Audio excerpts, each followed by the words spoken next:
Greetings, gardeners. Boy, oh boy, the rains come back around here. And they do have flash flood warnings out there today, although I'm not too worried about that. Well, it's been coming down in sheets. Wow, it's the lightning and the thunder. The thunder and the lightning here. Boy, oh boy. I grew up in the Midwest. We were used to lightning storms. I'm not much of a weather wimp, but I'll tell you what, I had a jump today. There was a lightning bolt, hit a tree between here and the highway, and then it jumped across the back of my yard at treetop level and hit another tree over here. The boom was sensational. I was in the nursery here with the shopper, a lady doctor from up the coast, and boy, oh boy, that thing hit, and both of us had to apologize for pulling a Joe Biden. I'm telling you what, people hugging each other is an important part of life. When lightning does that, there's nothing else you can do. You got a couple of reasons, I think, why we touch each other. One is affection, love, it's the most common reason. The other one, though, is sheer terror. Yeah, I'm all in favor of it. Anyway, so today what I'd like to talk about is the difference between time and timing when it comes to gardening and crops. I get questions frequently about time. How long was this take? How long ago did you plant this? How old is that? That type of thing. How long will I have to wait before it fruits? These questions about time are very, very common. I've been dealing with them most of my life in the nursery. Then there is the other way of looking at time, and that's what we call timing. Okay. And timing would be mostly about, you get your tomatoes in the ground in April, so you'll be able to pick the first fruit in July, and then the first frost of fall comes in October, and you got to have the tomatoes out by then. And so that's what timing is all about, pretty much. When you're putting a crop in, whether you're working by moon signs, you get timing, whether you're working just by weather in the calendar, frost-free dates, you get timing. Whether you're working by maturity dates of a crop, again, you're dealing with timing. Timing is all important. It also has to do with if you're raising crops to sell. You get the wrong crop at the wrong time when everybody else has got it. Your timing is terrible, and you may never be able to sell the thing. On the other hand, if your timing got you to the market before everybody else got there with the same thing, good timing, folks. Yeah, so like I say, timing is a very, very important aspect of time in the farm or in the garden. Something we all have to consider, really should consider it constantly. But then there's this idea of time. Now, it is valuable. Time is important. Let's just say, for instance, if you live in a climate where you only have a 90-day frost-free period, which some of you do, then time is a very important factor. In other words, you're not going to raise a 120-day tomato crop, in a climate that only has 90 days to produce it, most likely. No, you're going to be looking for a tomato that's going to ripen in 45 or 60 days or something, so you have, some room around the crop. So their timing gets to be very important, as in the factor of time on your clock.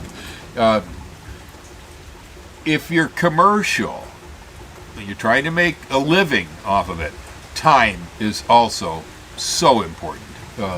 It takes 25 years to get a crop of mangosteen here on the island. Time will kill you. It'll drive you right out of business if you don't have a plan for how to work around that fact. So you need to have crops that will come in time for you to be able to make it to the bank with a paycheck so you can pay the mortgage. All right, so time does have a factor, but by and large, the questions I get from the average home gardener about how long will this take, I can't count how many times somebody asked me about, Fuyu persimmon, the Japanese persimmon, very popular on the West Coast. And that crop will usually take good 6 years or so from a tree planted to be able to actually start to produce something. And so people will ask, how long does this take, Bill? And I say, oh, you might get a few fruit here or there beforehand, but you figure count on 6 years before you get enough to bother with, and it'll be 10 years out before you're starting to give them to the neighbors, sell them, or do whatever. So it does take a while. But I can't, it's just amazing how many people who have asked me that question when I tell them the truth will walk away and go, oh no, I can't do that. And I find this really odd. It's really strange. The reason why is that not a one of you knows when you're gonna drop dead. Do you really? I mean, a few of us maybe we do, but most of us, we have absolutely no idea when our end of contract here on Earth comes up. And so when we look at something and realize that, 6 years is what that's going to take to produce, how do we know there isn't enough time for that? We don't. We don't. It's an illusion. It's a mental state, you see. Sometimes I consider it a delusion. I call it time sickness. Because people will look at time, create an artificial abstract of what they think, and then will filter the universe by it as if they know how long they have to spend here or anything like that. It's possible that some of you may not have enough time to grow a radish before a gas truck loses it on the freeway and you're out of here in a ball of fire. I went down, down, down in a burning ring of fire. Yeah, like that. Who knows? You don't know. You don't know. You might not have time for a radish, let alone a persimmon. I'll tell you what, though, if you plant the persimmon and you don't live long enough to see it fruit, you won't care. The dead don't eat, so it doesn't matter. So this is where I run into some problems with time. I'll admit that I have some sort of, a personal, be it psychological, physical, or philosophical problem with human time. As far as quantum physics is concerned, time by its nature, the way we see it, is moving in a single direction, linear. It doesn't even exist. It's not a real thing in the universe. Okay, let's not get into that. But it isn't real. Time for us is kind of a genetic thing. It's a social thing, big time.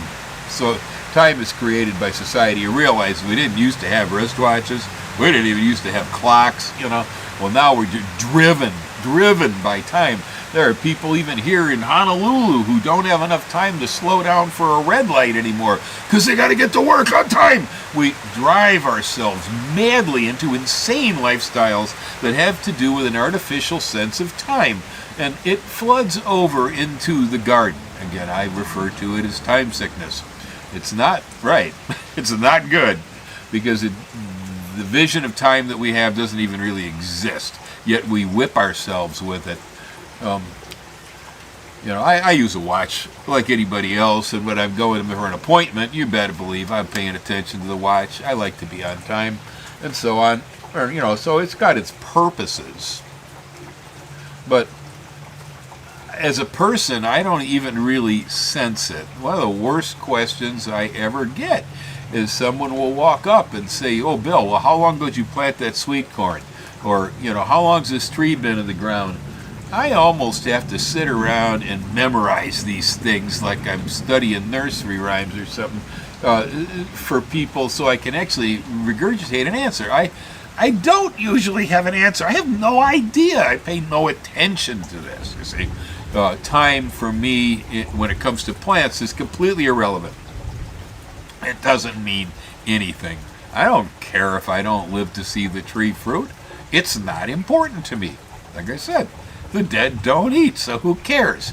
And I won't be crying over the tree that I never harvested when I'm gone, that I didn't get to pick. Somebody else will get to pick it. It doesn't matter. But, this is so illusionary. It's weird, actually. So I get pinned down a lot by people seeking time information. I don't have it. My sense of time is not linear. Maybe it's spherical, or something, I mean, I sense some kind of motion. I know there's factors of time around us and all that, but I don't pay any attention to them. I'm not limited by time. Most people come up to me and go, "You're really that old, Bill? You don't sound like it. You don't act like it." It's because I don't deal with this time stuff you guys are dealing with all the time. I am whatever age I might happen to be, but that's kind of irrelevant. The day comes when I will fall over flat on my face, stop moving, and gather flies. And at that point, I'm not going to care. I don't know what time that is. I certainly have no idea when it really is going to happen.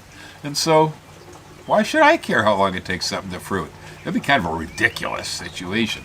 So, like I say, time is important when growing crops. If you're trying to make a living off of them, it's very important. You will not have time to wait, maybe, before you go bankrupt. Time is really important when it comes to crops fitting into certain seasonal windows.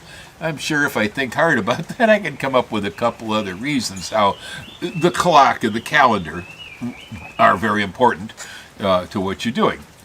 But by and large, timing is what's important in the garden, not time. Okay? Time happens. You can't control it. You can't change it. You can't do anything about it. Although, actually, you can, since I'm saying that time is a psychological state and a social concept. You can address it differently. I have for a long time. You will never harvest what you do not plant. Simple, basic rule. How long does it take to grow? I don't know. I don't care. You'll never harvest what you don't plant. And if you plant it without consideration to how long it takes, it will liberate you. Because we're, most of us, shackled and bound by the watch in our society. We live under the gun of time pressure. These things are somewhat physically real, but mostly mentally illusional. So the more you can get away from them, the happier and healthier you will be. And so even if you are, a work-a-day warrior out there on the roads, commuting with the rest of the maniacs in California down the freeways or wherever you might be and struggling to make it to work on time, got to make it to work on time, or get fired and whatever, and punch that time clock and so on. We've been trained like Pavlov's dogs to respond to the dinging of a bell and salivate. And so there are parts of your life where you can liberate yourself from that pressure. Do not allow time to flow over into everything you do. The garden is one place where you can make catharsis or connection to things that are essentially timeless. Trust me, an apple tree doesn't pay much attention to time. It pays attention to time of year. It pays attention to seasonal timings and so on. But as far as how long will I live, how long is it going to take me to make fruit, the apple tree doesn't care. The plants do things as they do them. And so if they're doing them now, that's great. It's in your time. If they're not doing them now, they probably will sooner or later. But in most cases, other than proper care, watering, feeding, there's nothing you can do, really, about trying to make them do things faster. We live in such an industrial, technological society that a lot of us have actually, I think, begun to look at plants in a way that we see machines. It's a hard thing for some people to realize when they come into a nursery to buy a plant and you have to tell them, look, the crop's sold out. Well, when's the next one coming back? Well, I don't know. It kind of depends on how long it takes them to grow, They're not machines and you don't stamp them out. They're organic. And so they exist within a different situation. Essentially, our time sense, there's a lot of reasons behind it, but one of them that really solidified this mess for us, and it was the invention of the clock. It was technology that brought us into this problem that we exist in today. At least I see it as a problem. I see the control of the clock over us as the tyranny as being time sickness. So many of us are always in a hurry.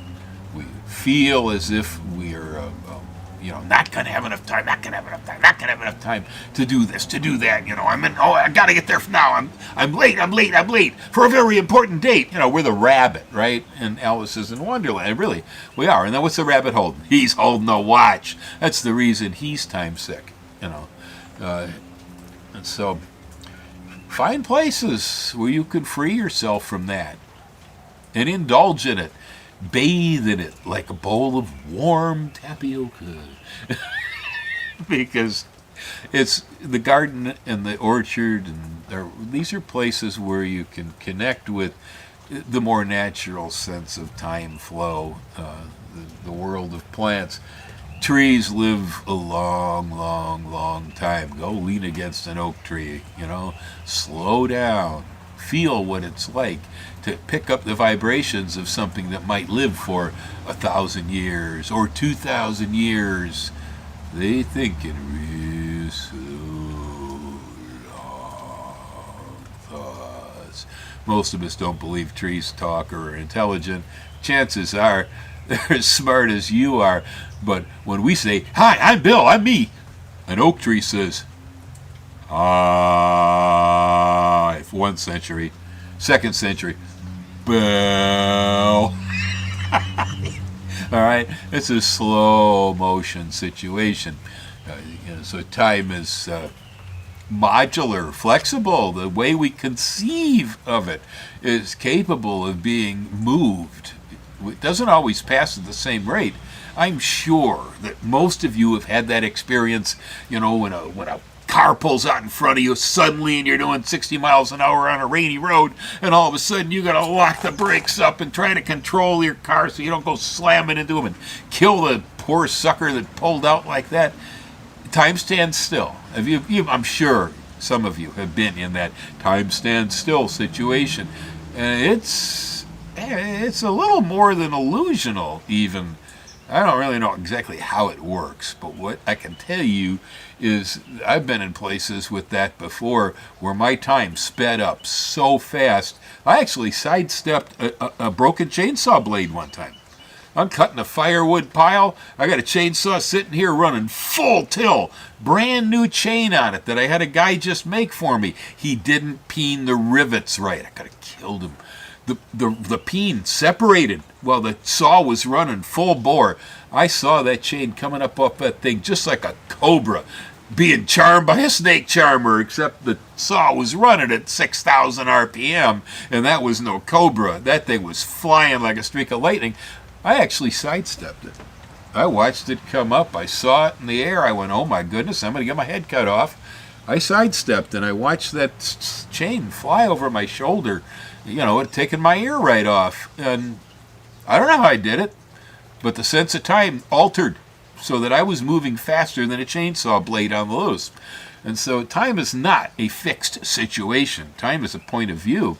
I'm sure you all have had these situations happen before. Or where time slows in a dream. Ever fallen off your bed and then dreamt about plunging into a dark, deep canyon, falling like Wile E. Coyote towards the distant river below, screaming as you fall, only to thud, hit the floor, and realize you've been falling for 5 minutes off your bed? Yeah, it's happened to me. Terrifying half a second it took me to fall from the bed to the floor in real time, but in my time in the dream, it was forever. So time is more a perception than a reality, and so the more we can adjust our perception of how we see time when we're working with plants, the more we're going to benefit from being with those plants to alleviate that pressure that we feel because of our technologically driven time sense. Yeah, it's good for you. Do more of it. Aloha, happy gardening, and you all hang loose if you feel in a hurry there.